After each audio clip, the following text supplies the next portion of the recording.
Hey Waffle Gang, I do hope you are well. My name is Mark and today we're checking out some more Reddit stories, and if you do love a Reddit story, why not consider hitting that like, subscribe, maybe that notification bell too. Well, let's crack on with today's first story. Much love, guys. Now today's collection of stories is coming from the Am I the Arsehole subreddit. Maybe updates, maybe not, depends how the stories go. So totally up to you if you want to stay tuned. And let's crack on with it. Our first story is coming from Traditional Era 62, who says, Am I the arsehole for not paying more attention to my girlfriend at my father's funeral? In November, my father passed away from lung cancer. He was a reserve guy for most of my life, but really opened up in the final months. I was his primary caregiver during this time and helped him with his day-to-day, changing, bathing, and getting him to appointments. The loss devastated me. At his wake and funeral, I was extremely detached from my surroundings as I could only think about him and all of the time we should have had together. I never imagined this experience would cause division in my relationship. Now my fiancée, then girlfriend at the time, is an incredible woman. I love her a lot and feel blessed to have her in my life. During the time that my father was ill, she was initially very supportive. As the illness continued to take a larger portion of my energy and attention, she would get frustrated with me and the situation. She thought I was dragging my feet with a proposal and wanted to start a life together. A week before he passed away, she absolutely tore into me. I was just returning from the hospital when she called me. The words "when" and "you're not taking us seriously" were the focal point. It was upsetting as I was really just trying to stay afloat. When he did pass, I was mostly absent at the wake and funeral. My body was going through the motions and I really wasn't present at all. When she arrived, she believed I was icing her out of the family by acting distant. At the service, the pallbearers were asked to sit together. I complied while my brother went to sit with his wife. I discovered that this was a mistake. She would tell me that she felt like a stranger and that I should have spent more time with her. This felt bizarre to me as I was just experiencing a great sense of dread and sorrow. Later on, she would tell me that she had to consult her family and friends about my behavior, with one friend saying, "You should leave him." I'm not sure why she would say this to me other than to inflict damage. This event is used against me in arguments. We're engaged now, but still often spar at times. I'm generally very supportive of her as she works a stressful gig. I tell her she can accomplish anything in the field and that no one can touch her talents.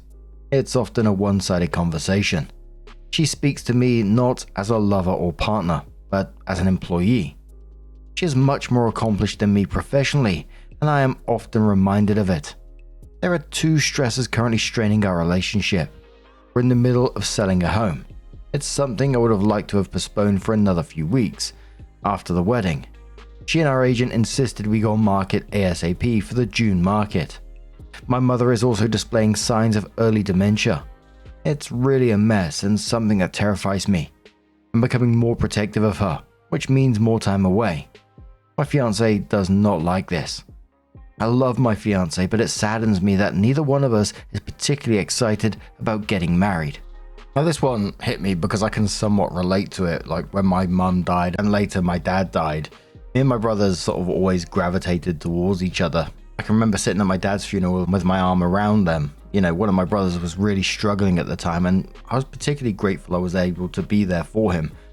That's why I'm finding the fiancé's complaint so hard to understand, because let's face it, a funeral isn't a date night or anything like that. It's not a test of how much attention your partner can give you. And it's weird that she wasn't seeing his struggle or his grief at all. I mean, putting pressure on him to propose while his father was dying. That's mad. And now there's resentment of him helping his mother, who may be developing dementia. You know, that's awful. And not someone I would call a supportive partner at all. And I think you really have to ask that question of yourself. The commenter says, not the arsehole. At my husband's father's funeral, he sat with his brothers. I sat with our kid in a row behind. At the funeral luncheon, I sat at a different table. I see my husband all day, every day when he's not working. And I sleep next to him. I can handle sitting apart for a few hours. I was not iced out. The funeral is not about me or my feelings. It's about my husband and his family of origin. There is really a great article about the circle of grief. The people at the center are expected and culturally allowed to dump their feelings outwards to the next circle, which is where your girlfriend would be. She gets to vent her feelings and frustrations outward to her friends and family, but not inwards towards you about this particular thing because you are grieving. The fact that she tells you her friends say she should leave you because you were sitting with other pallbearers at your father's funeral is bonkers. The fact that she keeps using this in arguments is not acceptable. She is showing you who she is. You need to believe her and decide if this is who you want to partner with for the rest of your life. A cancelled wedding is much cheaper than a divorce. Getting married isn't going to magically make anyone love you more or treat you better.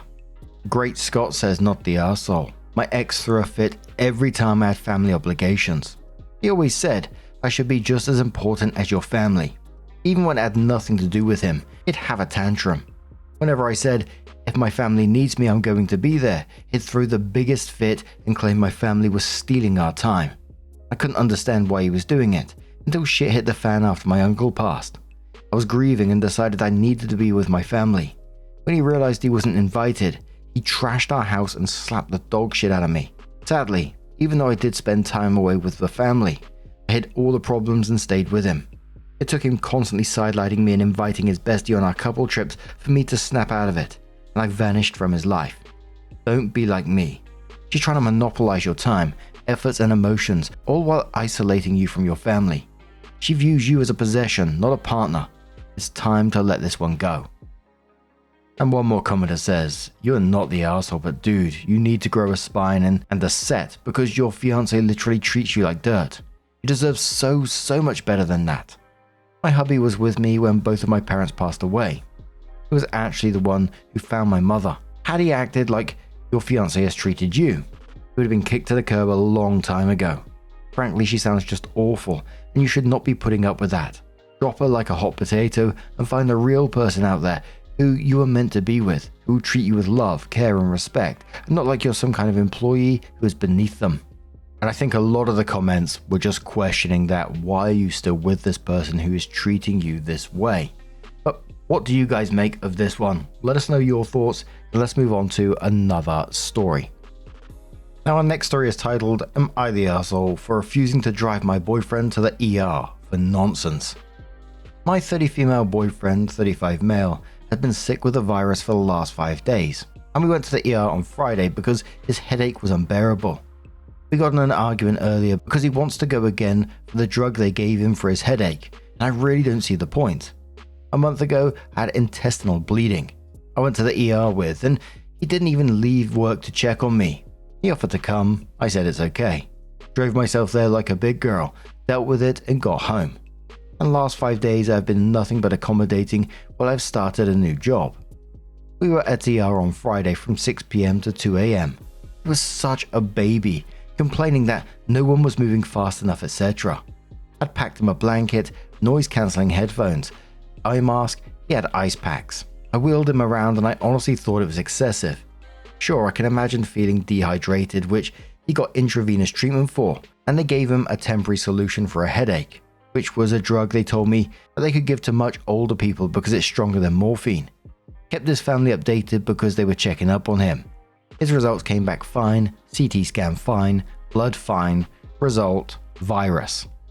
I have work tomorrow, and it's my second week at a new job. He wants to go. I said no problem. Let me ask his sister because she was offering, and understands that I just started a new job and wants me to also get rest.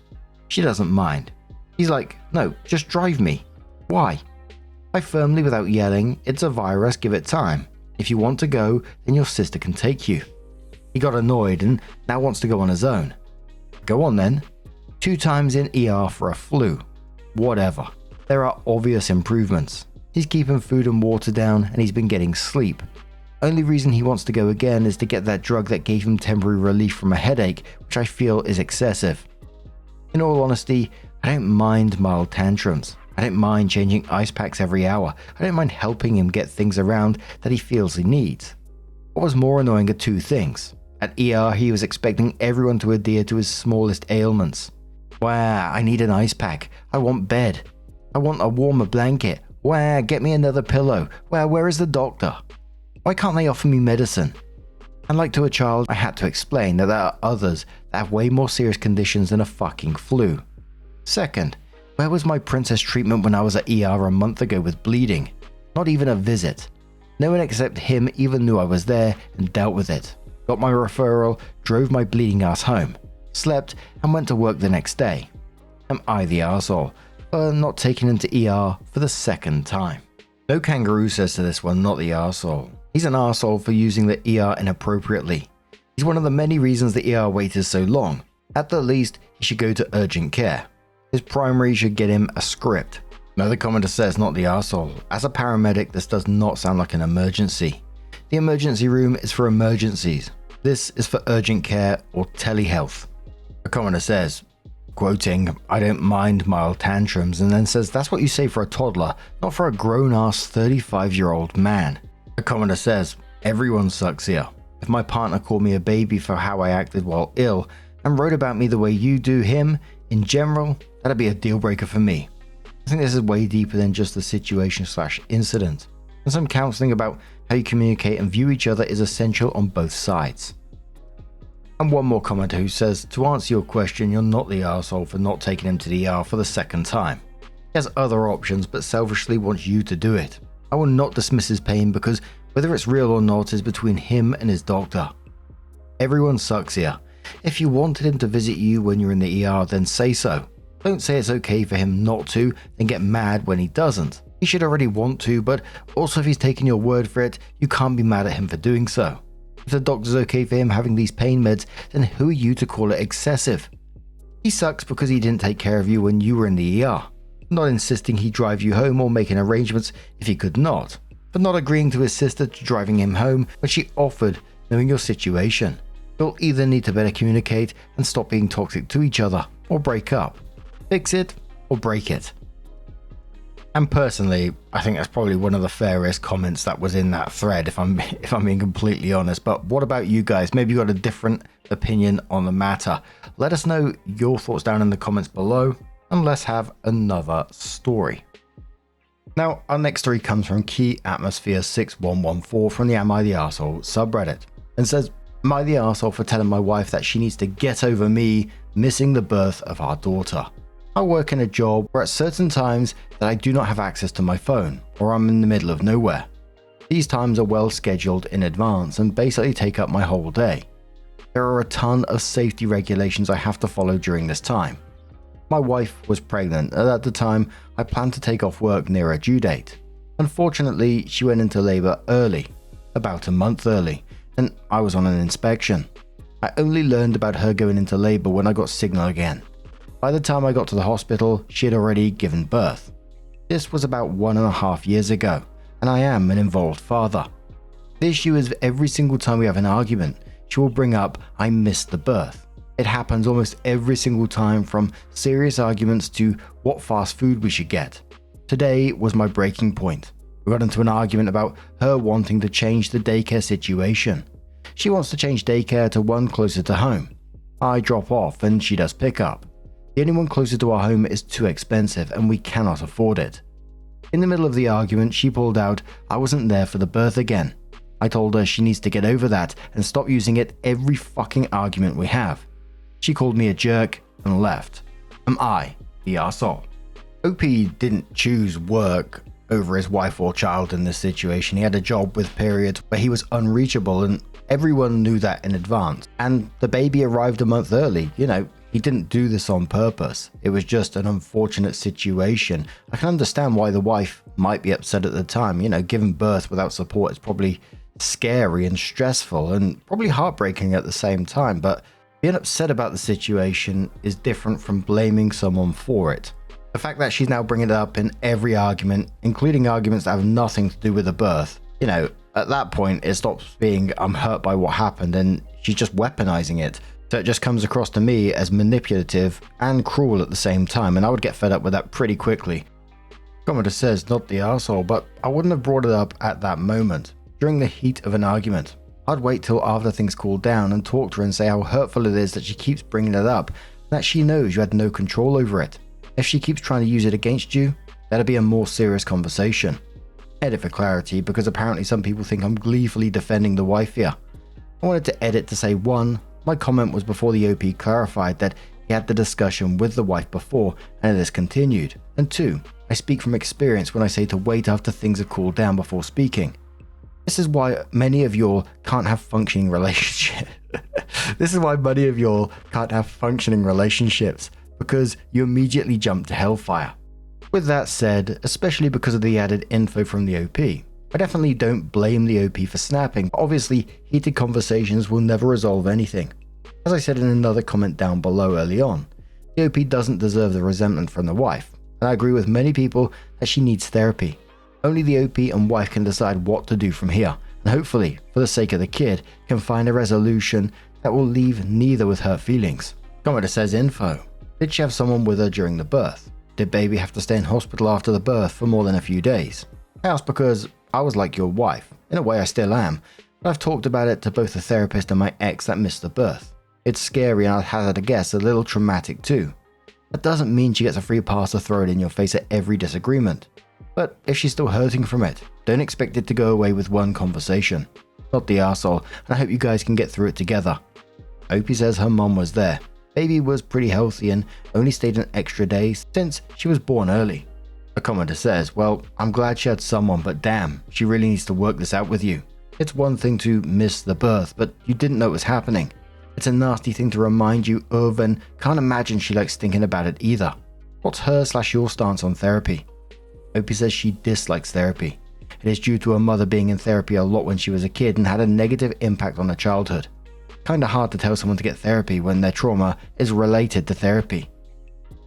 Now, there was many people in the comments wondering if they're going to be able to work this out or there's some deeper resentment going on here, and if she's not going to therapy and she doesn't discuss it in a healthy way, where will this go? What do you guys make of this situation? Let us know your thoughts and let's move on to another story. Now our next story comes from Brilliant Peace 9682 from the Am I the Arsehole subreddit. It says, am I the arsehole for uninviting 25 family members to my wedding? 6 weeks to showtime. I've had this Halloween wedding planned for 2 years. The venue I wanted has a wait list. All of a sudden my mum and grandma decided the wedding was satanic and wants me to make last minute changes. I told my mum and grandma a firm no. 2 years my family has known about this, and because I've told them no, half my mum's side thought they would be cute and say they aren't coming in a random ass power struggle. I told them fine and cancelled everyone's invitations who complained or backed my mum or grandma on this. One of my sisters acted like she stepped out of bridesmaid's duty, so I replaced her.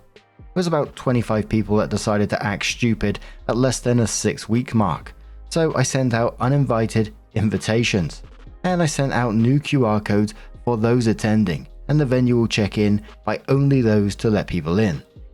My aunt, who was one of those uninvited, told me people are allowed to disagree with me, and that doesn't mean I can pull an invitation from a wedding that they have made plans to attend. I told my aunt that they had 2 years for complaints, but saying you are not going at 6 weeks before my wedding is bullshit, and everyone fucked around and found out. I will not be bullied by my family over this. The top commenter said to OP, not the arsehole. It sounds like a blast. Which bride are you dressing as? OP says a light blue corpse bride dress, and then I'm going to have light blue hair. Rick Russell says, OP's spine grew 3 sizes that day. Tell your aunt that you only want people at your wedding who fully support you and your new spouse. Not the arsehole. The commenter says, they're allowed to disagree with you from the comfort of their own homes. Telling someone their wedding 1 is satanic and 2 needs to change is not disagreement. It is a request that you alter your wedding to suit them, and you are perfectly within your rights to decline to spend your day with people judging you that hard. Have a great time with the guests who aren't jerks. Not the arsehole. Black Cat says not the arsehole and congrats on having a lovely shiny spine.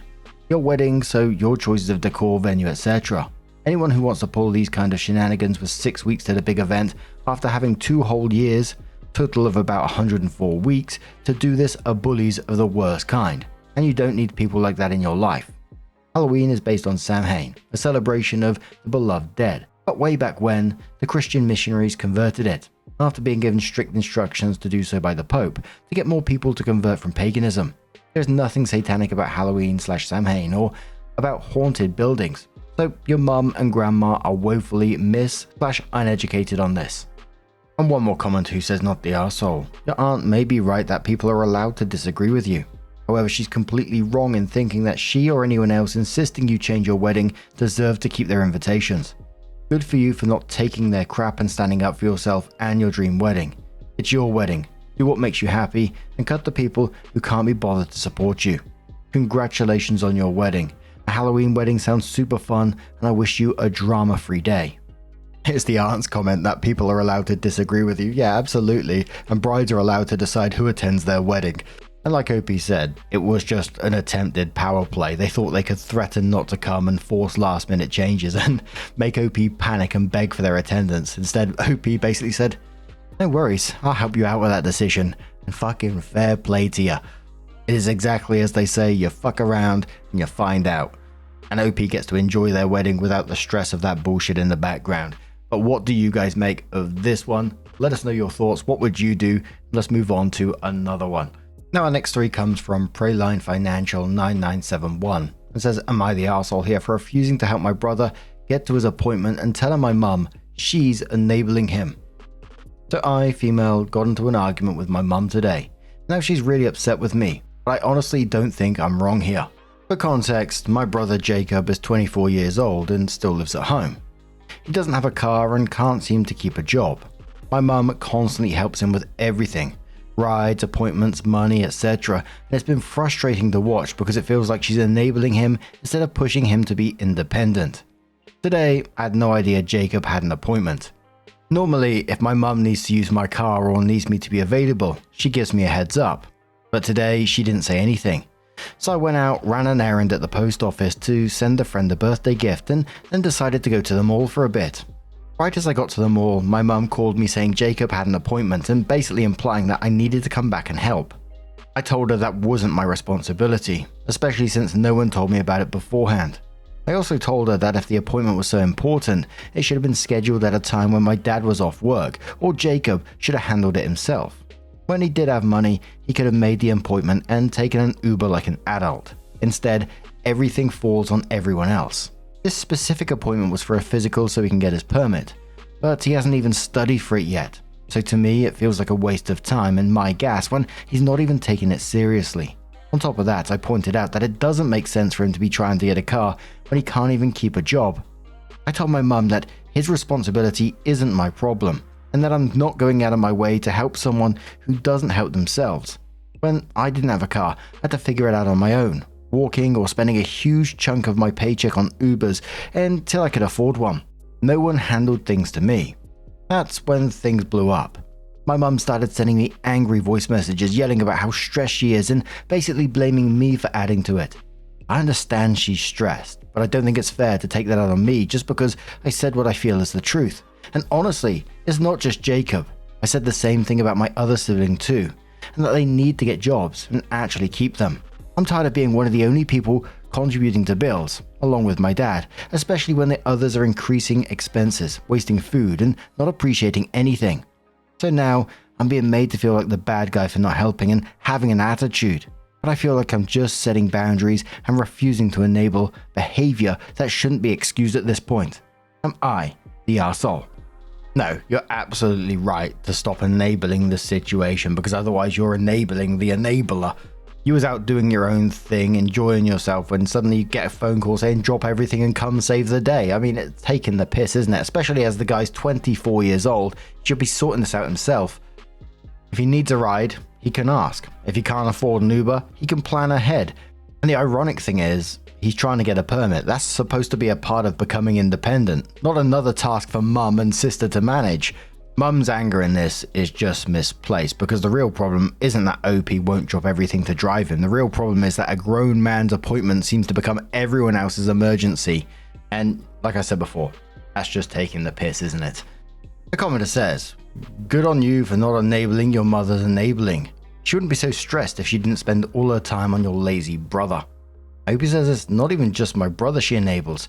She enables my 21-year-old sister because she can't keep employment either or figure out what she wants to do with her life because she's basically out on the streets hoeing around. She has a new boyfriend every week or month, plus she's mentally unstable and refuses to take her medication or seek help. So When she has an episode, instead of my mum getting her help, my mum enables the behavior and makes excuses.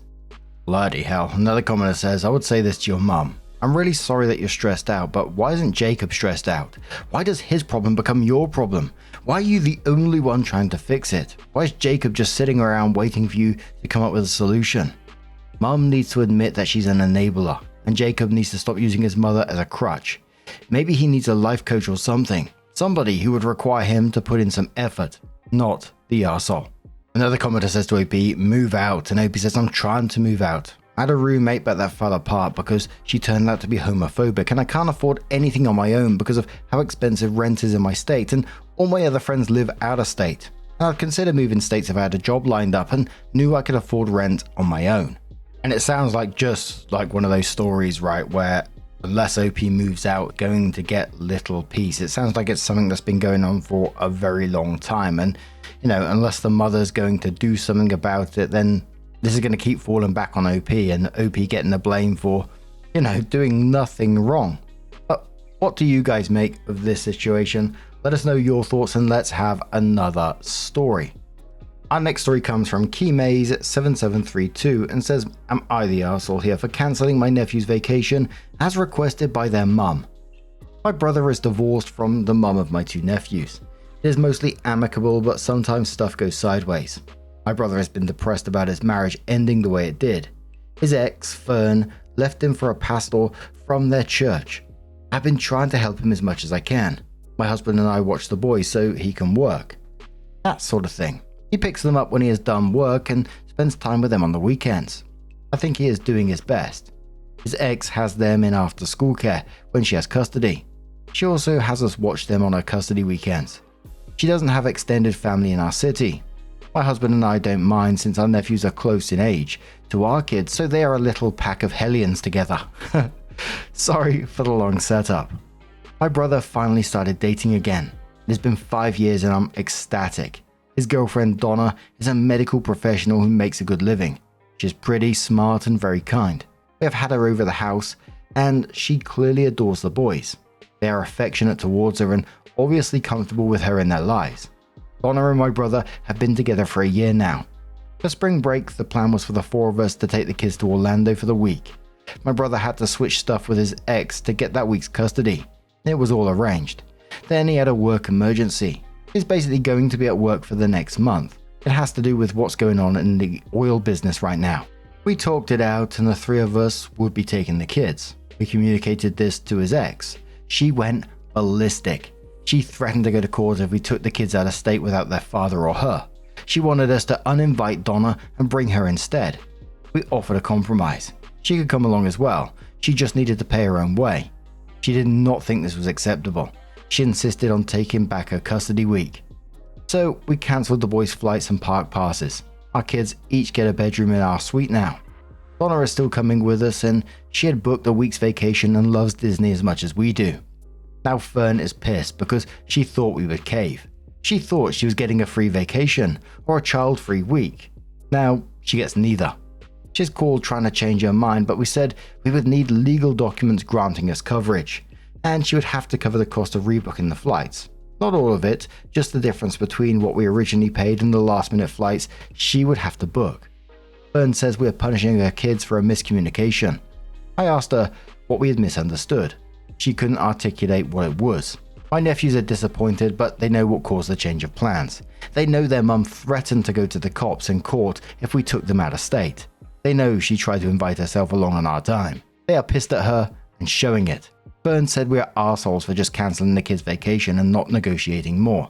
I don't think there was anything to talk about. I don't want to deal with cops or court. She threatened both. We simplified our trip and we will have a blast, and Donna agreed to watch the kids a couple of nights so my husband and I could have some alone time. She's an amazing and loving woman who is a blessing for my brother. So I personally know exactly why things went down this way, and I don't think we're the arseholes, but Fern disagrees and thinks we acted too hastily. Who is the arsehole here? I mean, OP really didn't have much of a choice here. The moment Fern started threatening court and police involvement around her kids, the discussion was basically over, right? You can't say, no, I'm going to take them anyway. I mean, it's just not going to happen. You just basically say, okay, the trip is cancelled. She basically played herself. And it's such a shame for those kids at the same time, because I imagine they would have absolutely loved it, but she needs to realize that she ruined that for them. And again, the irony is that she's accusing them of punishing the kids when she's the one who pulled the plug on it. And the kids being angry at their mum is a consequence of her own actions. OP didn't cancel Disney because they wanted to. They cancelled it because Fern turned a simple family trip into a legal threat, and that's the end of it. The top commenter says the choice was to go to jail for kidnapping or cancel the trip. Not the arsehole. Make sure the kids know who cancelled their trip. It wasn't you or their father. To which OP says they are well aware. Commenter says, not the arsehole, your nephews know what's up. They are rightfully angry at their mum, and she created this situation herself. I don't want to deal with cops or court. She threatened both and then says you reacted exactly the way you needed to in order to protect yourself. When someone starts threatening court and cops, it's time to batten the hatches and treat it like the threat it is. And one more comment who says, lol, she tried a power move and failed. Too bad for her. Fern is a fucking idiot who ruined things for herself here. You've done great. Quoting, Fern disagrees and thinks we acted too hastily, and then says her opinion is irrelevant. She's the arsehole and knows it. She's just trying to shift the blame because everyone knows it's solely on her and she doesn't like that. Not the arsehole. Now, what do you guys make of this situation? I don't think OP had much of a choice at all. Let us know your thoughts down in the comments below. And just a huge thank you for being here today, getting involved in the stories, your love, your support, your time. It always means the absolute world to me. So thank you so much for being here, and hopefully I'm going to see you in the next one. Take care and much love.